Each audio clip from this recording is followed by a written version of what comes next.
नमस्कार दोस्तों, सभी का स्वागत है चार्ट मंजू की नई वीडियो में। आज के सेशन के अंदर निफ्टी ने एक पॉजिटिव क्लोजिंग दी। क्लोजिंग बेसिस पे नया हाई भी हमने लगाते हुए दिखाई दिया। अब 25,010 का एक लेवल है, मेरे हिसाब से ये ब्रीच होना चाहिए।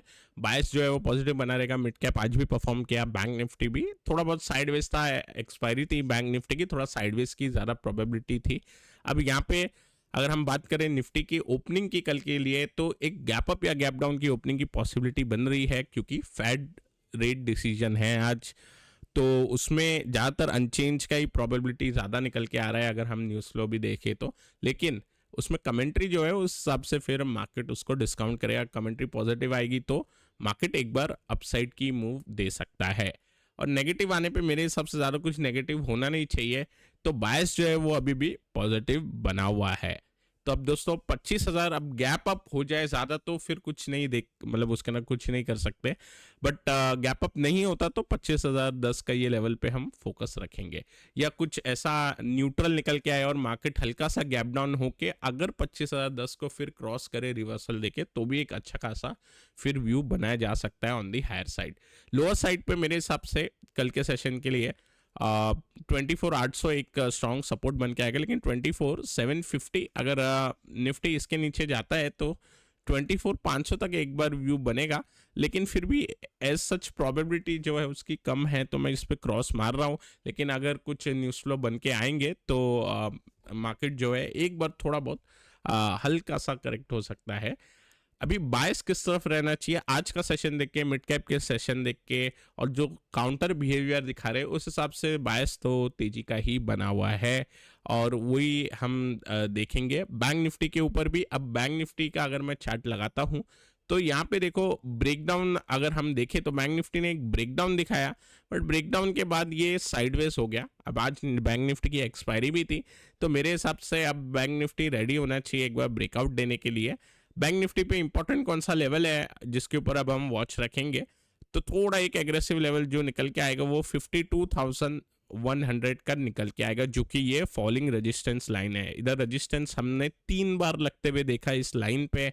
तो मेरे हिसाब से अगर कल के सेशन में 52,100 ब्रीच होता है तो एक बार के लिए यहाँ पे अपसाइड का व्यू बना रहेगा। डाउन साइड एज सच मैं क्रॉस मार रहा हूँ, क्योंकि डाउन साइड पे अगर गैप डाउन हो जाए, न्यूज़ फ्लो नेगेटिव आए, फेड का जो भी कमेंट्री रहेगा उसमें कुछ नेगेटिव न्यूज़ फ्लो बने तो गैप डाउन होगा मार्केट। लेकिन उसमें भी ज़्यादातर आई थिंक पार्टिसिपेट करने में कुछ ज़्यादा फायदा नहीं लग रहा। अब दोस्तों मिड कैप की बात करें, जो वन वे ऊपर जाते हुए आज 59,000 का एक बार जो लेवल सोच रहे थे वो आ गया। अब लास्ट एक 60,000 का एक लेवल अच्छा साइकोलॉजिकल वाला वहाँ पे जाएगा। अब दोस्तों यहाँ पे अगर हम मिड कैप निफ्टी को गौर से देखें तो एक मैं अगर रेजिस्टेंस लाइन यहाँ पे ड्रॉ करूँ तो ये रेजिस्टेंस लाइन लगभग निकल के आती है 600-700 पॉइंट ऊपर आज के क्लोजिंग से, लगभग 60,000 एक बार जाके डोजी कैंडल हम एक्सपेक्ट करेंगे फिर, क्योंकि वन वे अगर अप मूव हो जाता है तो थोड़ा सा फिर फ्लैग टाइप पैटर्न ऐसा बने तो अच्छा एक पॉज मिल जाता है। अब यहाँ पे आप दोस्तों देख सकते हैं कि जून के महीने में किस हिसाब से वन वे रैली देने के बाद इसने थोड़ा एक फ्लैग पैटर्न बनाया है, साइडवेज हो गया, और उसके बाद फिर इसने अपवर्ड जर्नी स्टार्ट कर दी। थोड़ी वॉलेटिलिटी बनी बजट के सेशन के आसपास, लेकिन फिर से अब हम ऊपर हैं।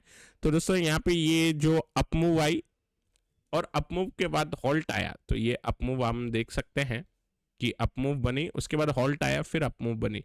तो मेरे हिसाब से 60,000 के आसपास यहाँ पे अगर ऐसा कुछ फ्लैग पैटर्न टाइप हॉल्ट आए और फिर बढ़े तो फिर काफ़ी एक अच्छे सिग्नल मिलेंगे, और उसमें थोड़ा स्टॉक के अंदर भी हमें एक अच्छा एक बार चार्ट स्टडी करने का मौका मिल जाता है अगर मार्केट कंसोलिडेशन करता है तो।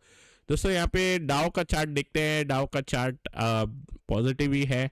आज के दिन क्लियर हो जाएगा कि डाउ क्लियर, मेरे सबसे डाउ अगर पॉजिटिव कुछ भी निकल के आ जाता है कमेंट्री तो डाउ फिर सीधा ऑल टाइम हाई लगाने के लिए मेरे हिसाब से तैयार होना चाहिए। और नीचे के साइड बात करें तो 40,000 के नीचे की क्लोजिंग नहीं चाहिए, स्पेशली 39,800 के नीचे क्लोज नहीं होना चाहिए डाउ।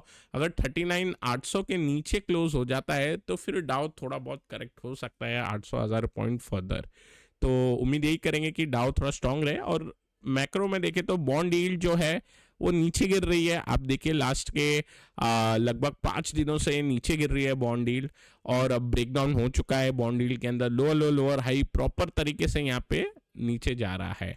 अब दोस्तों यहाँ पे सेटल होगा ये 3.75 के आसपास, यहाँ पे सेटल होना चाहिए, जो हमने जैन 24 के आसपास आप देख सकते हो ये होते हुए देखा था।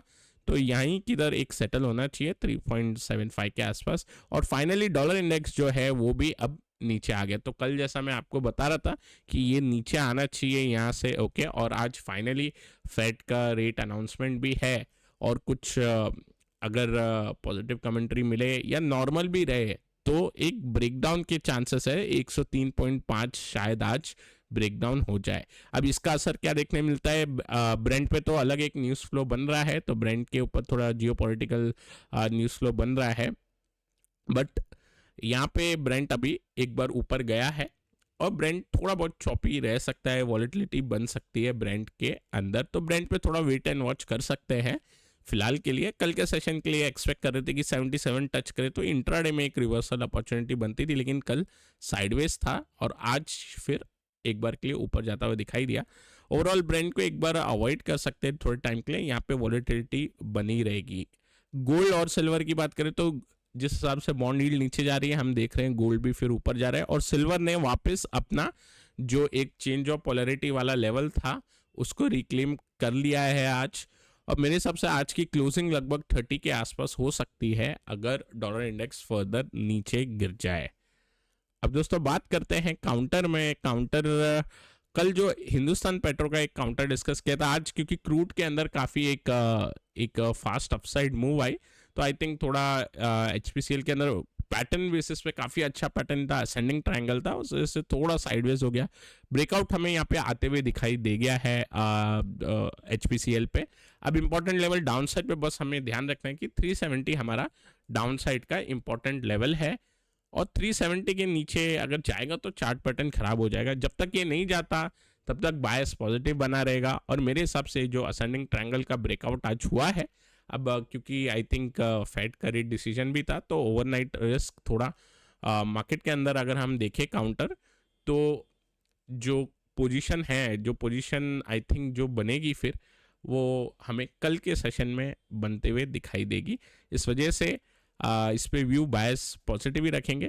थोड़ा बहुत ये और ऊपर क्लोज होता डोजी बना के तो एक थोड़ा और स्ट्रॉन्ग हमें एक कन्विक्शन मिलता है, लेकिन फिर भी यहाँ पे बायस जो है वो पॉजिटिव ही रहेगा।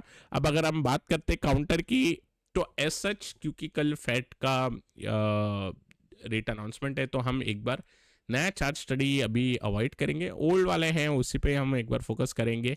अगर मैं आपको ओल्ड वालों का रिव्यू कराऊं तो आप देखिए यहाँ पे हमने ये काउंटर देखा था, ये था 361। अगर आपको ध्यान हो तो इसका जो पेनेंट का अगर मैं एग्जैक्ट इसका एक टारगेट ऑब्जेक्टिव देखूं तो यहाँ पे हम रखेंगे। तो अभी एक दिन और है, आई थिंक अगर कल कुछ नेगेटिव नहीं निकलता फेड के रेट अनाउंसमेंट में, तो ज़रूर ये ऊपर पे एक बार टच होना चाहिए। अब दोस्तों 361 ने अच्छा परफॉर्म किया है। उसके अलावा बात करते हैं JM फाइनेंशियल की, तो ये भी एक बुल फ्लैग में से ब्रेकआउट मोड में ही है। बात करते हैं लुपिन की, फ्लैग पैटर्न के बाद अब अच्छा खासा एक ऊपर चले गया है। दोस्तों इसके अंदर अब क्या करना है, हमने डिस्कस किया था फ्लैग पैटर्न पे 1850 के आसपास, और चार्ट स्टडी पे फ्लैग पैटर्न अच्छा था। नेक्स्ट डे हमें एक स्पिनिंग टॉप कैंडल मिली, उसके बाद हमें डोजी कैंडल मिली, और आज बुलिश मारूबोजू मिली। बुलिश ओपन मारूबोजू है, काफ़ी एक स्ट्रॉन्ग सेंटीमेंट के साथ बनी है, क्योंकि वॉल्यूम भी डबल है नॉर्मल टाइम की। तो अभी इंपॉर्टेंट लेवल क्या हो जाएगा, अब इंपॉर्टेंट लेवल वही जहाँ पे एक ब्रेकआउट था, तो 1840 का इंपॉर्टेंट लेवल हो जाएगा लगभग नियर एंट्री के आसपास। अगर इसके नीचे आता है तो फिर चार्ट पैटर्न थोड़ा खराब हो सकता है। बाकी काउंटर ने अच्छा खासा हमें ब्रेकआउट के बाद फॉलोअप भी मूव दिखा दिया है। अच्छा, अब ये 3 काउंटर अच्छा खासा एक बार व्यू दिखाया है। बात करते हैं क्वेस्ट कॉर्प की, इसके अंदर जो हमने CNH देखा था, CNH पैटर्न, ओके। और उसमें से मैंने आपको बताया था कि एक फर्स्ट इनिशियल 725 740 के आसपास के ये जो लेवल रहेंगे, ये फर्स्ट इसके लेवल रहेंगे। सेकंड लेवल अब जो इसके रहेंगे वो 880 के आसपास एक बार बनेगा, लेकिन उसके लिए थोड़ा समय लग सकता है। तो इसके अंदर भी एक व्यू अच्छा बना। इसके बाद अगर हम बात करते हैं IDBDI की, तो ये भी एक अच्छा खासा रेक्टेंगल में से ऊपर है। और बात करते हैं अभी नौकरी की, इसने सिमेट्रिकल ट्रायंगल का ब्रेकआउट तो दिया, मतलब ब्रेकआउट दिया, उसके बाद फॉलोअप भी मिली, लेकिन आईटी जो है वो थोड़ा साइडवेज हो गया, आई मीन तो ये भी थोड़ा सा करेक्टिव मोड में आ गया। लेकिन इसमें इंपॉर्टेंट लेवल क्या ध्यान देना होगा हमें, मेरे हिसाब से 6800, इसके नीचे जाएगा फिर खराब हो जाएगा, तो 6800 पे एक बार को अपने को फोकस करना चाहिए। अब दोस्तों एज सच काउंटर में थोड़े बहुत चार्ट सेटअप हैं अच्छे साइड, जैसे पावर अगर हम देखें तो पावर साइड अच्छा एक मोमेंटम बना हुआ है, लेकिन स्पेसिफिक काउंटर पे अभी चार्ट स्टडी नहीं करेंगे। और पावर के साइड काउंटर में एक मोमेंटम बना हुआ है, केमिकल के साइड मोमेंटम बना हुआ है, और बैंक्स जो है वो नहीं चल रहे, मेटल भी नहीं चल रहे। लेकिन मेटल का अगर आप चार्ट देखोगे पिछले कुछ दिनों का, पिछले एक हफ्तों का चार्ट देखोगे तो थोड़ा बहुत उसके अंदर बाइंग टाइप बिहेवियर दिखाई देगा। आई थिंक अगर डॉलर इंडेक्स ज़्यादा गिर जाए आज, लगभग अगर डॉलर इंडेक्स 102 के आसपास आ जाए, कुछ सरप्राइजिंगली कुछ ऐसा हो जाए, या 102.5 के आसपास आ जाए, तो फिर मेटल के अंदर एक बार मूव दिखाई दे सकती है।